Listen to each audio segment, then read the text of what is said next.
Hello, very good morning to everyone. Welcome back to day 2 of KMF2017. It's certainly my privilege to be introducing our next speaker, Dr. Benedikt Frey. He'll be speaking on the future of work, and certainly it's a topic that's, I think, close to my heart, and I'm sure to all of you, and also particularly in line to the fact that we now have this national dialogue looking towards the future of 2050. And perhaps on that note, I've also been asked to help test out the conference app. So maybe just to kick off the day and check that you're all quite familiar with the app, I thought I'd start the day with a question. Hang on, there's a question coming up. So the question is, looking ahead to 2050 and the future of work, is technology and AI more of an opportunity or a threat? So a very simple way to start the day. Opportunity of threat. Okay, so whilst you figure out in terms of maybe just to key in the answers either yes or no, let me continue. As I mentioned, as context, I think part of the reason I'm introducing is partly my involvement in 2050 as a bit of an awkward advert. We've put out a wall of aspirations. If you go on the way to the toilet, you see a wall of aspirations. By all means, please put your hopes and aspirations on 2050. Now, interestingly, one of the slides that Carl has is how, the good thing about robot workers is that, they're consistent, whereas human workers sometimes can be fallible. And he has this graph that shows that judges tend to be more lenient after a food break. So maybe I should get my team, as you guys maybe go off to put your hopes and aspirations for 2050, to see whether are you more hopeful or less hopeful on the way to or from the way back from a toilet break. So maybe that's a good social experiment for me. Now, for Carl, I did ask him, what would he like, how would he like me to introduce him. I'm sure you can look into your programs and you'll be able to see his full bio. But for whatever reason, he did say, do mention that he's from Oxford. You can see in your bio, he's co-director at the Oxford Martin's School and fellow Nuffield. But he then, when he saw my sort of expression on why to mention it, he did explain that he noticed that he needed to assert his Oxfordness because he noticed that yesterday on day 1, Cambridge seemed to be better represented amongst the speakers. So I did try to explain to him that it wasn't a requisite that to be CEO of Khazanah, PNB and EPF, you needed to be from Cambridge. And I then said that for some reason in Malaysia, if you're from Oxford, you tend to be a politician. I'm not sure why, but that's just something, Carl, that we have here in Malaysia. But more on a serious note, I think we're very privileged because Carl is a world authority, particularly in the space of how automation affects jobs. And when it says in his bio that he's been widely cited, that certainly is no understatement. So everyone from the Obama Economic Council advisors, Bill Gates, the German Parliament, I think even debated his methodology, and then World Bank has used it to estimate the impact of automation on jobs. But I guess in economic terms, he's a bit of a doomsday soothsayer because he's famous for estimating that 47% of jobs in the US are likely to be automatable within the next decade or two. If you look in your KMF primer, you'll see that unfortunately Malaysia looks like it's close to 70%. And then in terms of profession, jobs like mine, accountants, are very high up to the ones that are most likely to be automated. So perhaps we as parents have to change our advice to our kids. But I'm sure he'll have a lot more to share, but it's not all doomsday stuff. On a lighter note, when I was having dinner with Carl yesterday, he did say that from a gender perspective, automation and technology does seem to favor female labor force participation rate. Because he says basically the point there is that machines have, in a sense, eroded the male comparative advantage in terms of brawn. So in a sense, automation helps women. And he said something like, women have a comparative advantage in cognitive tasks. So then we said, does that mean women are cleverer? But I don't know. Maybe I'll let him explain all of that, and I'm sure you'll have lots of other questions and you can ask. Maybe before I go on, because I think Carl just wanted also to get a sense from you in terms of, I think is there a question from from Carl. Can we just... okay, so Carl wants to ask you this question. If you can maybe quickly now slot in your answers, yes or no. And hopefully we can get a quick check whether we can get an immediate answer before, just as he starts, because then perhaps after his presentation, we'll see whether you change your mind. With that, it gives me great pleasure to welcome Dr. Carl Frey.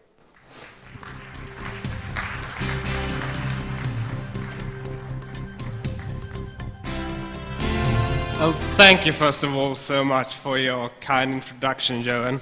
Thank you to Kasana, Imran, and Nick for the kind invitation and the opportunity to speak here today and share with you some of the research we're doing at the Oxford Martin School, where we try to understand how technology is changing the world of work and what that might mean for the future. Quite a few of you will probably have noted that there is a big concern today surrounding the employment impacts of artificial intelligence, with quite a few seemingly believing that it will render the workforce redundant. The big question of this morning's session is that whether it's this time actually different. Because historically, obviously, this is not a new concern. It goes back several hundred years. The great scientist Frederick Soddy said about 100 years ago that, well, civilization seemingly pursuing two precisely opposite objectives at one and the same time. On Mondays, Wednesdays, and Fridays, it invents new methods of abolishing labor. But on Tuesdays, Thursdays, and Saturdays, it invents new labors to relieve the consequent unemployed. Well, if we look historically, there is no doubt that we've been tremendously productive on Mondays, Wednesdays, and Fridays. Over the past century, a variety of occupations have completely vanished. Few of you will know anybody who works as an elevator operator, a lamplighter, a switchboard operator, or a laundress for that matter. And only examining the occupations that have outright disappeared hugely understates the impact technology has had on labor markets. If you think of a farmer 100 years ago, if you were to drop him onto today's farm, he would, for the first time in his life, encounter tractors, automobiles, electricity, GPS technology, milking machines, and so on and so forth. In fact, I would go as far as arguing that nearly all jobs that existed 100 years ago has actually already disappeared. Yet, despite this, there are seemingly more jobs to go around than ever before. Labor force participation has, if anything, traded upwards. And as Johan mentioned earlier, that has mainly to do with more and more women entering into the workforce. And that is a trend that has in part happened because of technology, not just despite of it. Because what happened with electrification was not just that the factories electrified, the household electrified as well. A lot of household appliances relieved women of a lot of tedious work in the home, allowed them to enter the labor market and perform more self-fulfilling jobs. Meanwhile, we see that labor force participation amongst men has, if anything, traded downwards, and it has even accelerated since the computer revolution of the 1980s, which leads many to actually believe that this time may be different. Female labor force participation has stagnated. That's a transition that can only happen once. Meanwhile, we see that fewer men are actually in work. There are two things that we actually know for sure. The first thing is that computer technology provides potentially cheaper and cheaper substitutes for human workers. If we go back to the 1940s, nearly every new computer technology has been cheaper than its predecessors, with the possible exception of the iPad 2, which you can see is a bit of an outlier there. At the same time, the type of tasks computers are able to perform has expanded enormously. If we go back to the beginning of the last century, a distinction between humans and computers was essentially meaningless.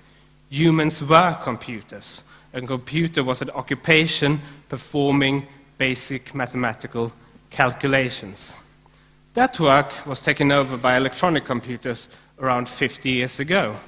And for the past half-century, computerization has been confined to routine rule-based activities that can easily be specified in computer code and therefore readily automated.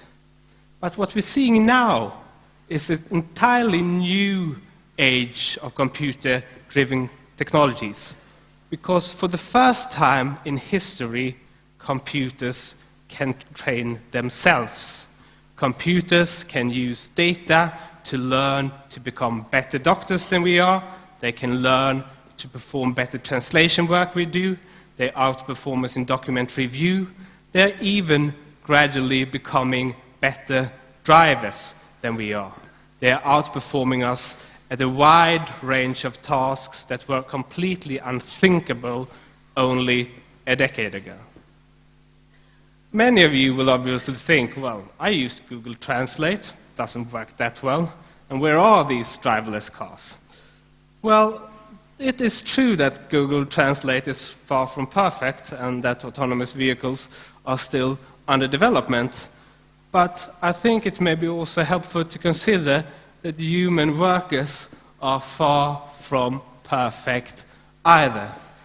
This is a study among Israeli judges and their decision-making during the day. And you can see just in the morning, blood sugar levels are high and we make a wide, sort of a generally high share of very favorable decisions. But as insulin levels decline during the day, we get grumpier and grumpier, make a lower and lower share of favorable decisions, bounces back up again after the morning snack, lunchtime, and so on and so forth. Now, algorithms have a number of advantages. They don't have mood swings, they don't have to sleep, they don't respond to insulin levels. They can actually outperform us in a wide range of even knowledge work as a result of this. So the question that we asked in the Oxford Martin School is that, well, if technology can do all of these amazing things, what are we actually still good for? Do we still need the human worker?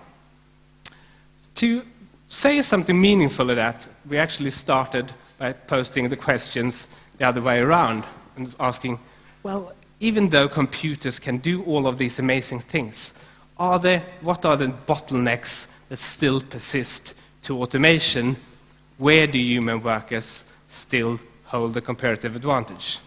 We found that we still hold a comparative advantage in 3 domains: creativity, complex social interactions, and the perception and manipulation of irregular objects. When it comes to complex social interactions, I think the state of the art is best described by the Turing tests, where chatbots try to convince human judges of them actually being a person. And some people argue that there was a breakthrough last year when one chatbot actually managed to convince 30% of human judges of it actually being a person. But it did so by pretending to be a 13-year-old boy speaking English as his second language. And if you think about the variety of much more complex social interactions you do in your daily jobs, where you try to persuade people, you negotiate deals, you manage teams, you assist and take care of customers, these are far away from being automated away. The same is true of creativity. What makes creativity so difficult is that we draw upon a very large reservoir of tacit knowledge that we struggle to define. There are drawing machines doing paintings that are being exhibited at Tate Modern, and there are algorithms that write classical music that some people listen to. But in the end of the day, we are the ones deciding through our decisions in the markets what's creative and what's not. So for algorithms to actually outperform us at creativity, they would not just have to be better algorithms, but also increasingly human. And being human, I believe, is still something where we hold the comparative advantage. The last bottleneck is perhaps slightly less intuitive. It relates to the perception and manipulation of irregular objects. So consider a sort of very straightforward thing, lifting up a glass and having a sip of water. That's a very easy thing for all of us to do. But if you consider what the task actually involves, to teach a robot to do the same thing is actually not that straightforward. Because the first thing you need to do is that you need to distinguish the object from the background in order to pick it up, which is difficult in the case of glass because it's transparent. You can see through it. And the second thing you need to do is that you need to make sure that you apply the right amount of pressure when you pick it up in order not to break it. Now, you can probably teach one robot to do that specific tasks over and over again. But if you think about the variety of much more complex objects you have in your home, it's almost inconceivable to have a general-purpose robot that can navigate in such unstructured environments, yet distinguish between all of these objects and manipulate them.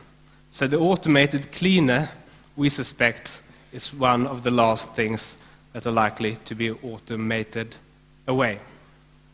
Now, what does that all mean for the future of work? Or to pose this question differently, how intensive are current jobs in tasks that correspond to these engineering bottlenecks to automation? How many jobs actually involve complex social interactions, creativity, and the perception and manipulation of irregular objects? Our findings show that actually quite a few jobs are not very intensive in such tasks at all. Roughly 47% in the US context of existing jobs are susceptible to automation over the forthcoming decades. And that is by no means just production jobs or clericing jobs. It spans across almost every occupational category and industry you can think of, including retail, including transportation, including logistics, warehousing, construction, you name it. Now, most of you will know that just because something is automatable doesn't necessarily mean that it will be automated away anytime soon. A lot of factors drive our decisions to automate, including the relative cost between capital and labor. When Nissan produces cars in Japan, it relies heavily on robots. When it does exactly the same thing in India, it relies heavily on cheap labor. Legislation plays a role as well. Unless Google Translate is certified as a translator, it will not be able to translate certain documents because you still need that stamp for the document to be valid. And cultural preferences play a role as well. In Sweden, where I'm from, it would be unthinkable to use robots in elderly care. In Japan, that is very normal. But if history provides any guidance, it does indeed suggest that once something becomes automatable, those jobs tend to eventually disappear. And within that context, this has led a lot of people to believe that, well, why don't we just let the robots do the work for us, and we retire into a world of leisure and enjoy ourselves? I don't believe that that is going to happen anytime soon. And the reason for that is this. If a US worker would have wanted to maintain his living standards in 1900. He could easily have decided not to work. In fact, to maintain the living standard of 1900, we could have decided to actually work until April and take the rest of the year off and enjoy our leisure. We decided that we don't want to do that. And the reason for that is that we are greedy. We are very happy to work those few extra hours, to take those hot yoga classes, to be able to travel to Malaysia, to enjoy ourselves at great have dinners and so on. And from an employment point of view, greed is good. As long as we demand things that computers are unable to produce for us, there will still be work to go around. What I worry about much more is this: the fact that labor seemingly no longer reaps the benefits of technological change. For about a century, wages kept track with productivity. If business was more productive, workers gained as well. That was true even in the Gilded Age, even before labor unions arrived, even before the days of any significant government intervention. But it's no longer true today. And the reason for that is that computer technology is increasingly taking the form of capital that substitutes for workers rather than complementing their skills. And if we look at the structure of the labor market, it is evident that a large share across advanced and also developing countries, recent research suggests, have actually lost out to technology. We've seen this hollowing out of middle-skill, middle-income jobs. Some workers have managed to shift into better jobs, high-skill, high-paid jobs, but many have actually been forced to shift into low-skill service jobs, meaning that they have lost out to automation.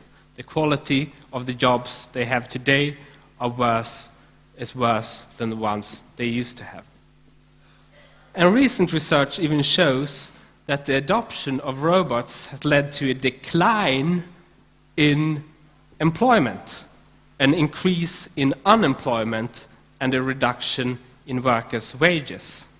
So the share of people that is losing out to technological change, at least for the short run, is quite significant. And this is not completely unprecedented. There was one episode where workers actually suffered from technologies as well. It was called the Industrial Revolution, which we usually, by and large, think of as a positive event, something that actually sort of laid the foundations for our riches. But workers during this process were actually suffering. Particularly men, artisan workers, were also experienced outright displacement by the factories, which mainly employed women and children. And if you look at the trajectories of the Industrial Revolution and compare that to the trajectories of the Computer Revolution, the trend is strikingly similar. Both were times of stagnant median wages, both were times of a falling labor share of income, both were times where workers lost out to automation. Now, a puzzle for economic historians is that if automation actually reduced the utility of workers during the Industrial Revolution, why did they actually accept it? Well, the easy answer to that question is that they actually didn't accept it. There was a wave of machinery riots across Britain. And how did the British government respond? It responded by sending out 12,000 troops to squash the rioters. The army that Wellington sent out against the Luddites was larger than the one he sent against Napoleon in 1808. So what began with the construction of the first factories did not just end with the construction of the railroads. It ended with the publication of the Communist Manifesto as well. This time around, some things are clearly different. One thing that's markedly different is that in many countries, or at least in the United States, workers are also allowed to vote. They no longer just have to vote with sticks and stones. And our most recent paper actually shows that there was a machinery riot last year. It was called the US presidential election. In the absence of robots, Hillary Clinton would have won. It would completely have swung the election because workers that lost out to automation overwhelmingly voted for Donald Trump. Now, I'm not suggesting that people said, well, my job has been lost to robots, therefore I'm going to vote for President Trump. Clearly, he did not make much of a mention of technology during the election campaign. But what is clear is that people that voted for Donald Trump voted for radical political change. They opted for anything but the status quo. And as more and more workers are losing out to automation, political outcomes are going to become more and more unpredictable. And this is only the beginning. If we look forward, the exposure of automation actually is no longer just confined to manufacturing regions, to mining regions, to the ones that also been exposed to trade. Because automation is now increasingly entering services as well. It means that every local service economy across the world is to some extent exposed to this trend. And when I worry about this, I actually worry more about developing countries than I worry about advanced economies.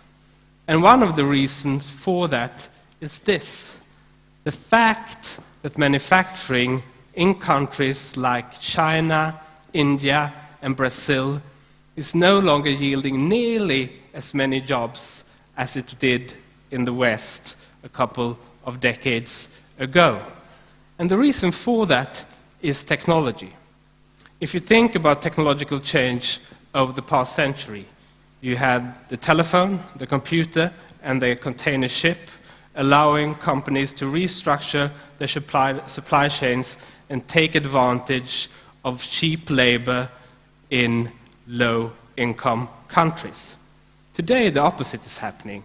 We have advances in factory automation that allows companies to locate production closer to domestic markets and save transportation costs. And that has led to what economists refer to as premature deindustrialization, the downfall of manufacturing even in developing and emerging economies. And the continent that worries me particularly is actually Africa. It used to be the case that there was a very close link between industrialization and urbanization. Cities weren't built unless there was industry. Now, for the very first time in history, we actually have urbanization without industrialization. We have megacities emerging entirely around the construction or the extraction of natural resources. Once that natural resource plug is pulled and natural resources run out, those service economies are likely to collapse. And if people in Europe worry about migration today, that is nothing compared to the future wave of migration that is likely to come once that happens. And this is something that has already happened in a way. If we look forward, the exposure to low-income countries to automation is staggering. We find, together with the World Bank, that roughly 70% of the Malaysian workforce is susceptible to automation. 77% in China, 67% in India. These are staggering figures. I'm obviously not suggesting that all of these jobs are going to disappear overnight, but clearly the comparative advantage of humans is not in the domains where most people are being employed in these countries. And the reason for that is that the most exposed jobs are low-skilled jobs. Countries that specialize in the production of low-skilled goods and services tend to be more exposed as a result. New jobs are clearly emerging as well. We find that in the United States, for example, when we track the emergence of new industry, most actually relate to digital technology and biotech. But the workers that those type of industry employs are vastly more skilled than the average. They're much more likely to have a college degree, they're much more likely to have a STEM degree or a PhD, and they earn almost twice the US median wage.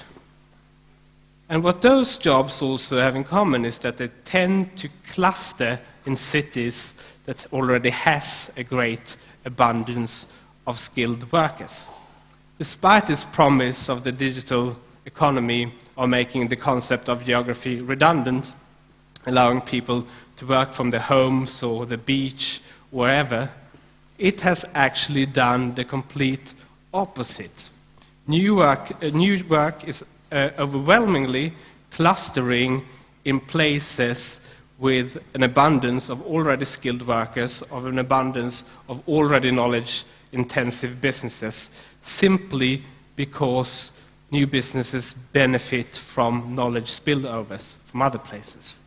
So we're seeing a trend where jobs are disappearing in low-skilled, low-income countries, and they're being created in high-skilled, high-income countries. And I believe that that transition is going to be the main challenge over the foreseeable future. Now, it is, of course, entirely possible that over time, technology will actually reduce the demand for jobs. If you look at the horse, it vanished completely over the past century. It was first displaced in artillery, then transportation, and then agriculture, and has now largely been reduced to ceremonial purposes. It is possible that if we have something like general artificial intelligence that could outperform us in every single domain, produce everything that we want, cheaper and better than we do, we might see a jobless future. But for the time being, such a future seems quite distant. And in the end of the day, there is one big difference between humans and horses. One of them is that humans are allowed to vote by one mean or another. And people are never going to accept a society where 1% of capital owners capture all economic gains. And with that, I hope I've provided some food for thought and look forward to your questions. Thank you very much. Thank you, Carl. So with that, we have about 10 minutes for a Q&A session. Maybe while you're collecting your thoughts, maybe can I just flash out the results of the questions we asked earlier? Okay, very good. You're all a very optimistic lot. Obviously, insulin levels are still quite high. Still voted for 79. How about to Carl's question? Oh, hang on.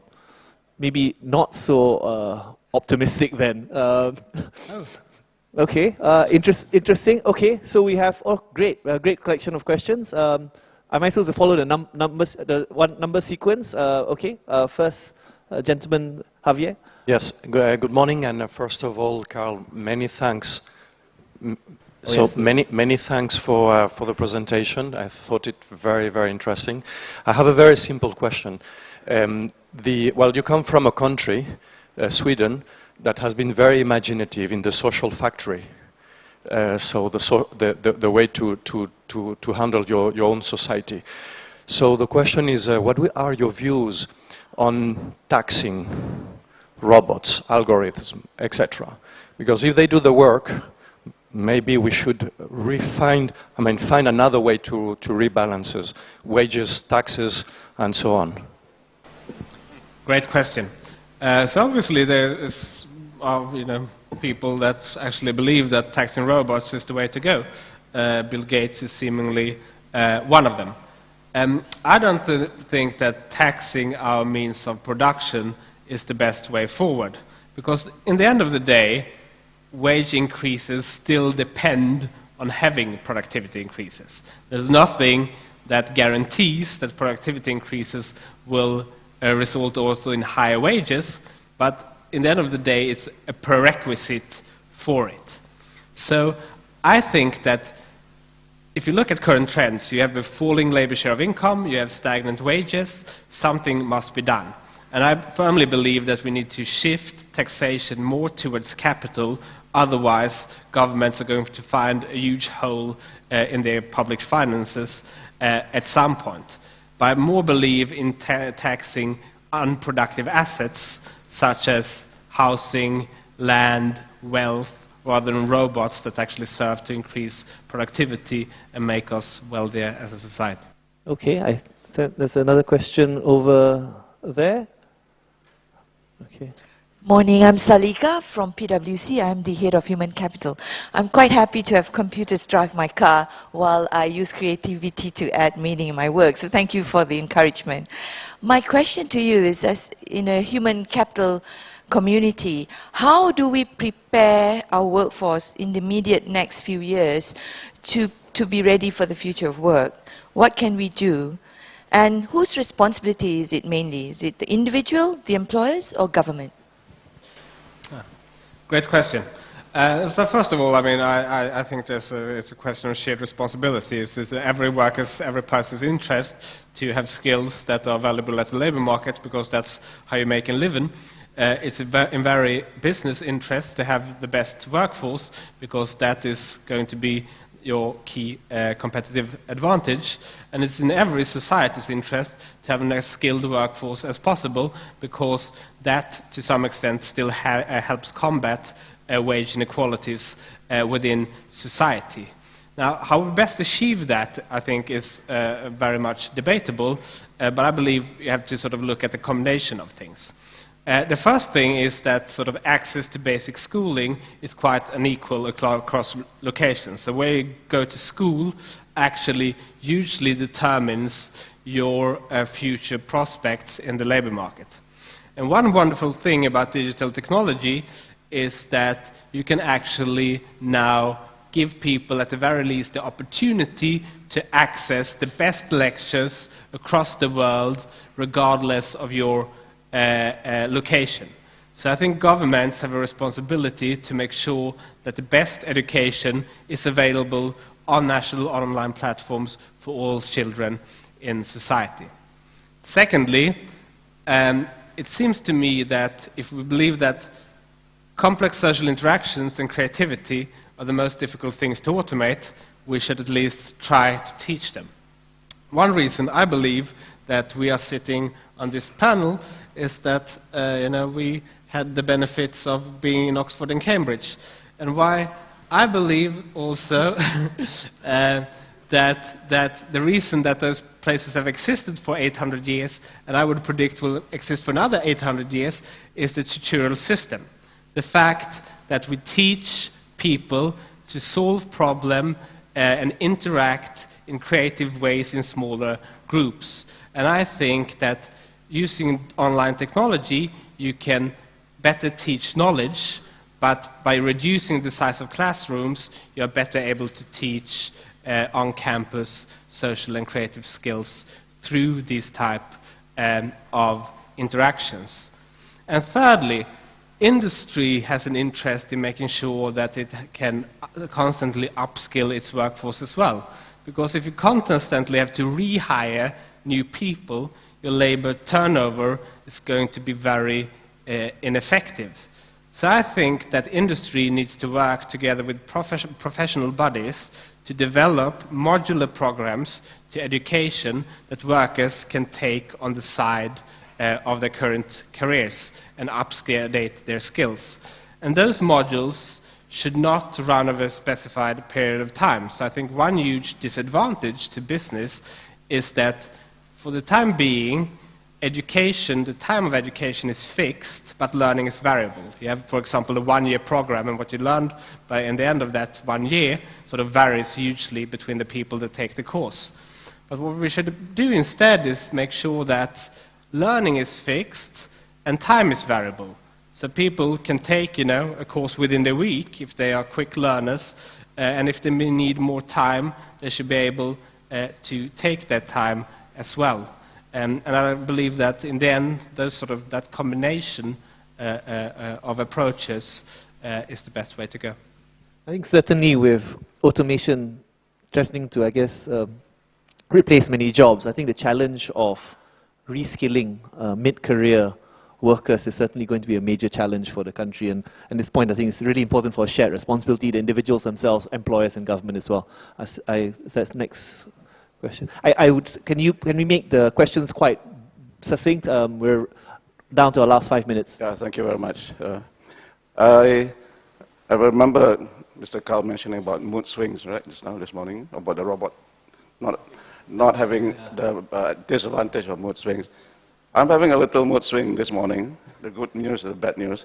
My friends call me, I'm an introverted extrovert. Introverted extrovert. So I think Carl knows about it.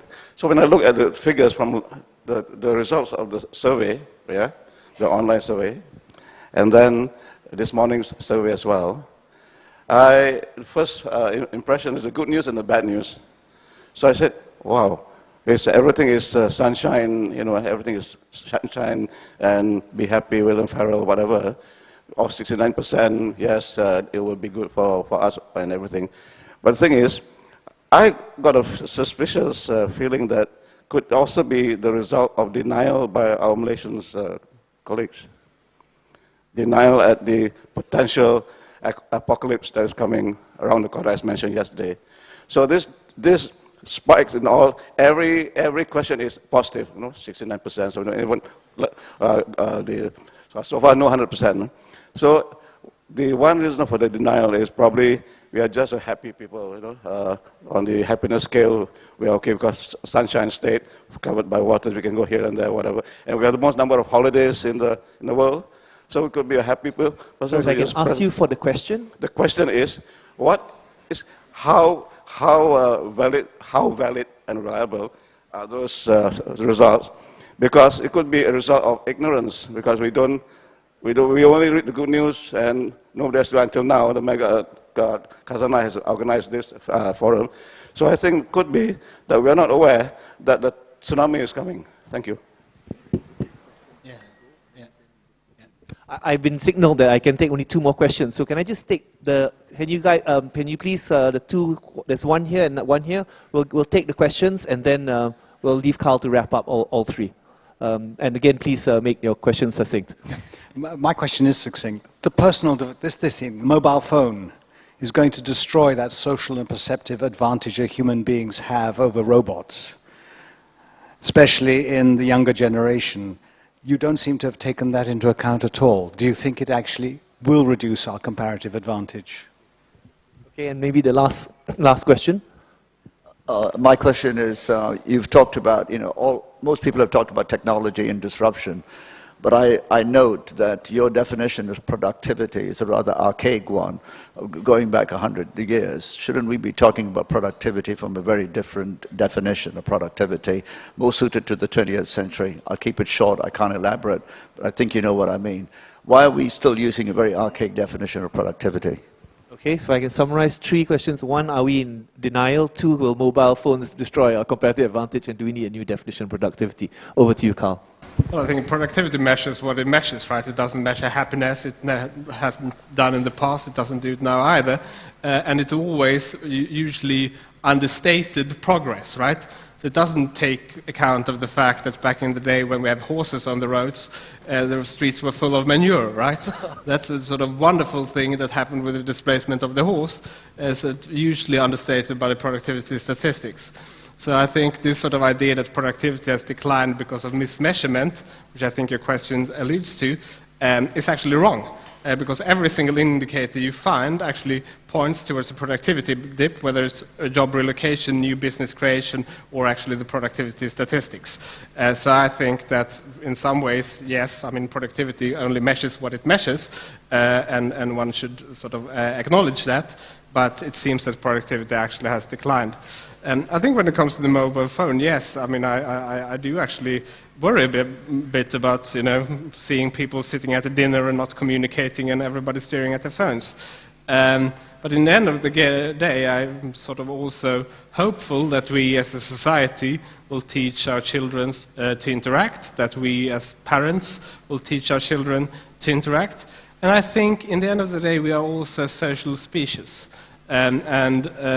Some may sort of find pleasure in communicating more and more online, but I think that in the end of the day, we will also still value personal interaction, and I think that that's a comparative advantage that's going to vanish completely.